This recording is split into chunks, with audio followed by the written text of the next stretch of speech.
তার মনোভাব ও আচরণের বর্ণনা দিচ্ছে। বিভীষণ ছিলেন রামপক্ষে যোগদানকারী, তাই মেঘনাথের দৃষ্টিতে বিভীষণ বিরোধী। মূল ভাব। মেঘনাথের দৃষ্টিকোণ। বিভীষণকে কাকশালী এবং বিপজ্জনক মনে হয়। বিরোধিতা ও সতর্কতা।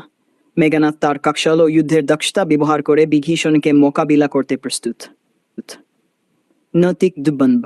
যদিও মেঘনাথ রাক্ষস রাজপরিবারের সন্তান, তিনি যুদ্ধ কাকশালে বিভীষণকে প্রতিদ্বন্দ্বী হিসেবে দেখেন। কবিতার টোন ও ভাবধারা। গম্ভীর ও প্রতিকূল। যুদ্ধের উত্তেজনা এবং বিভীষণকে ভয় বা সতর্কভাবে দেখার মনোভাব ফুটে ওঠে। সাহিত্যিক কৌশল।